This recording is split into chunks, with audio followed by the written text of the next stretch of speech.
Bonjour à tous et bienvenue dans cette nouvelle vidéo de formation Arduino. Aujourd'hui, nous allons voir comment détecter et corriger toutes les erreurs de compilation qu'on peut avoir. Bon, quand je dis toutes les erreurs de compilation, c'est du moins les erreurs qui apparaissent le plus majoritairement. Et déjà, sans plus tarder, commençons. Là, nous avons un code, vraiment, le code n'est pas important. C'est pas important d'avoir un code, tout ça. Là, c'est juste un code exemple, donc c'est pas nécessaire pour vous de l'avoir, mais c'est nécessaire qu'on voit quelles erreurs peuvent intervenir quand on fait une erreur.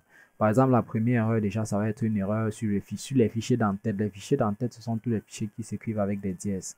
Donc, quand vous faites une erreur sur le fichier d'entête, par exemple, si je fais ça, vous voyez là, qu'est-ce qu'il me dit ici? Il me dit exit statue 1, include does not name a type. Donc, ils nous disent que dièse include, c'est pas un nom de type parce que je n'ai pas mis le dièse, donc il ne reconnaît pas include. Donc, pour reconnaître le type, il faut que je mette un dièse. Donc là, vous voyez déjà le style d'erreur. Donc, si vous voyez généralement les exit statue 1, généralement ce sont généralement les erreurs d'entête ou les erreurs globales. Souvent quand on essaye généralement de séparer les fichiers, j'ai expliqué dans une autre vidéo. Par exemple, quand on fait ça, non, nom du fichier, oui, nom du fichier par exemple, si je mets arduino.cpp.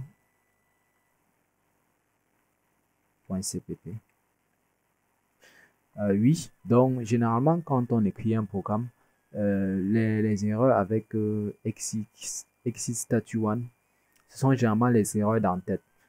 Ça se produit aussi souvent quand on essaye de partitionner notre code. Si par exemple nous prenons le dièse include liquid crystal ici, on met dans Arduino ici. Si on ne manœuvre pas bien, nous allons avoir une erreur de ce type-ci.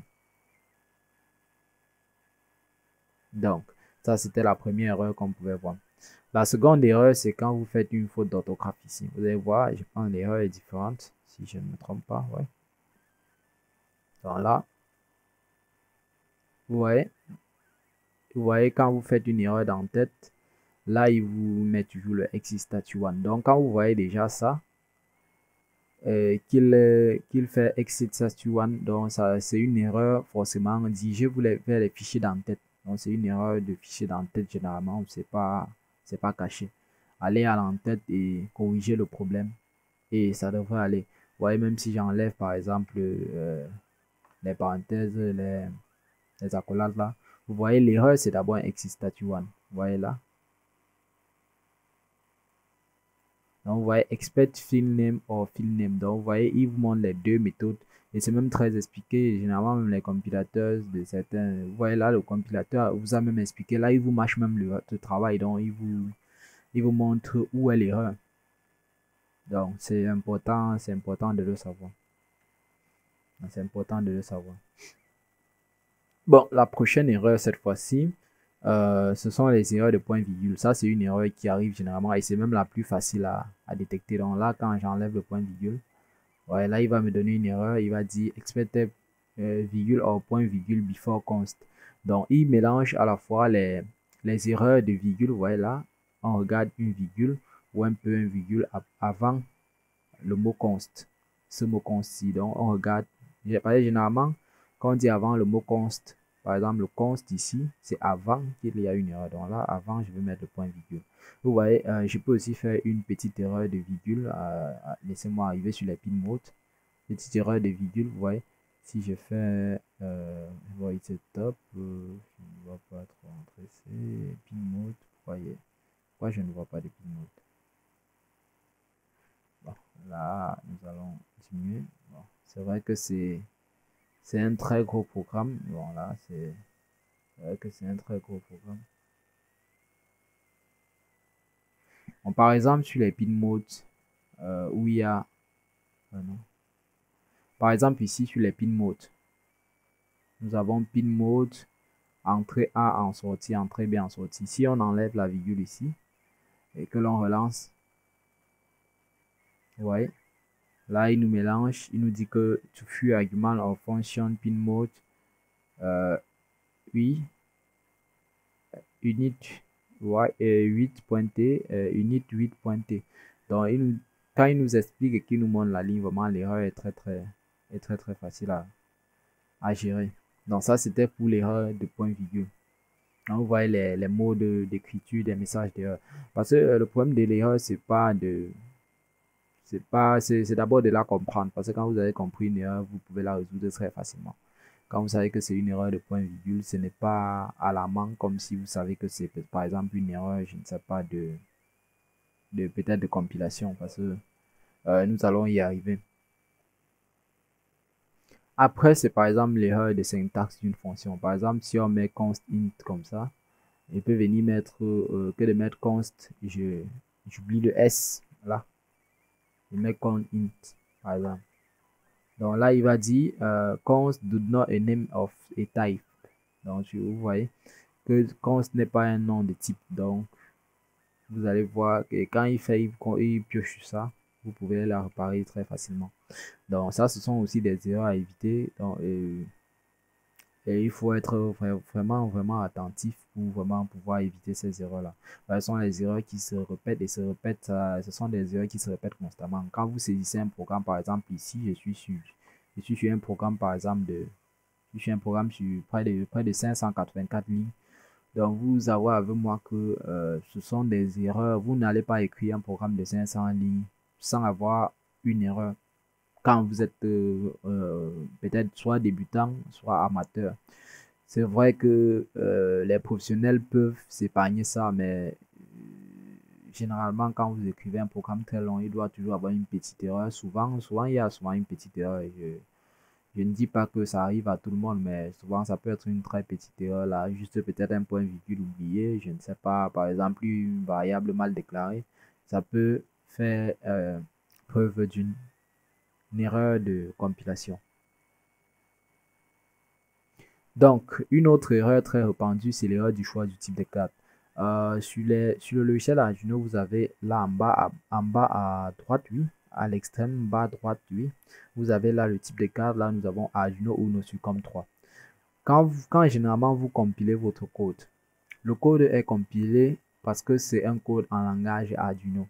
Donc, si je viens là sur type de carte et que je change par exemple ici en Arduino Mega 2560.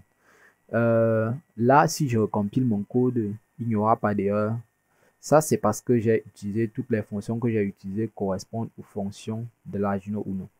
Prenons l'exemple. L'Arduino Mega a bien plus de mémoire. Par exemple, ici, quand on dit que le croquis utilise 3% de l'espace programme, qui laisse un maximum de 25 030 espaces. Ouais, l'Arduino Uno et l'Arduino Mega n'ont pas les mêmes espaces, vous voyez. C'est qu'il laisse 7000 octets. Donc là, si je rechange, je pense qu'il va afficher parce que en temps normal, oui, Arduino Uno et Mega n'ont pas. Là. Donc vous voyez ici, les variables GAB utilisent déjà 54% de la mémoire ici, ce qui laisse 933 octets.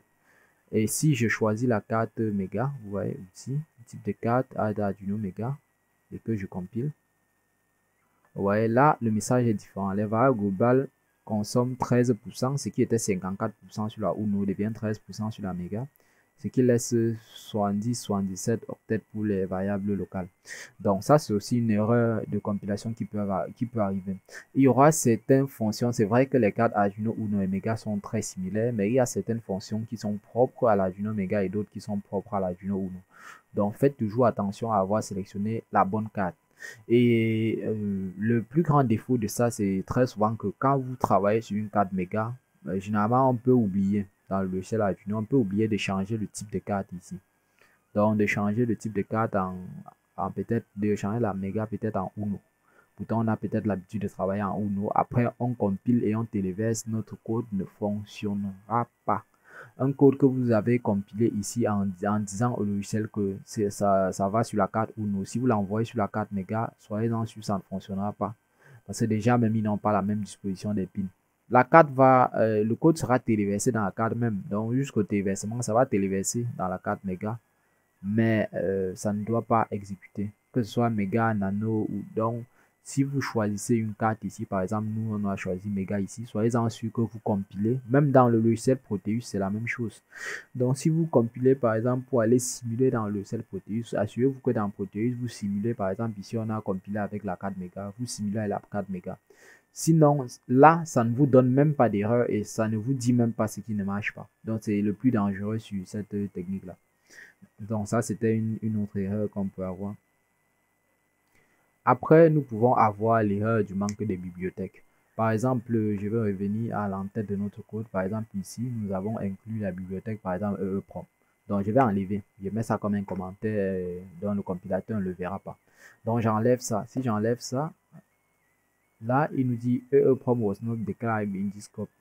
Là, il nous dit que notre EEPROM que nous utilisons ici n'est pas déclaré dans notre programme. Bon, ça c'est pour l'erreur qu'on peut avoir. Essayons avec Liquid Crystal. J'espérais qu'il pouvait nous donner une autre erreur qu'une erreur de déclaration.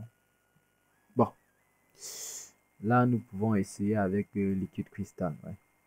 Là nous mettons comme ça. Donc là il nous dit que Liquid Crystal n'est pas un nom de type. Donc s'il dit que Liquid Crystal n'est pas un nom de type, vous voyez, s'il vient ici accuser les types, je vous ai dit que ce style d'erreur ici est généralement une erreur d'entête, les ex-statu1, c'est généralement des erreurs d'entête, donc faites attention. Les déclarations de librairie et toute autre chose, oui. Donc, après nous avons les erreurs de procédure, si on met les dièses, vous voyez là, si on vient on met dièse deux fois par exemple, ça va devenir une erreur de procédure, donc là, voilà. Oui, dièse in programme, vous voyez là, ça devient une erreur. Et vous voyez, c'est généralement des erreurs d'entête qui sont très difficiles à détecter. Donc, ça, c'est pour la plupart des erreurs. Je pense avoir fait le tour des erreurs généralement rencontrées. Je pense avoir fait le tour. Si j'en ai oublié quelques-unes, vraiment, laissez-les moi en commentaire. Si vous avez d'autres erreurs qui vous gênent, si vous avez d'autres erreurs qui vous gênent, mettez-les moi en commentaire. Et avant même d'arrêter, il y a une erreur, généralement l'erreur de compilation sur la carte Arduino Uno. Quand on vous envoie ce genre de message d'erreur, assurez-vous que toutes les fonctions et tous les entêtes que vous avez inclus et déclarés sont bien des fonctions propres et spécifiques qui peuvent fonctionner sur la carte Arduino Uno. Donc quand il y a une erreur de compilation sur carte Arduino Uno, parce que c'est vrai que cette erreur est rare, mais généralement quand elle vient, elle insiste. Donc quand elle est là, c'est une erreur insistante. Donc je vous encourage donc à me laisser vos différentes erreurs que vous avez pu avoir dans le logiciel Arduino en commentaire et je me ferai une joie de pouvoir vous débloquer si possible. Bon, merci, abonnez-vous et à très bientôt.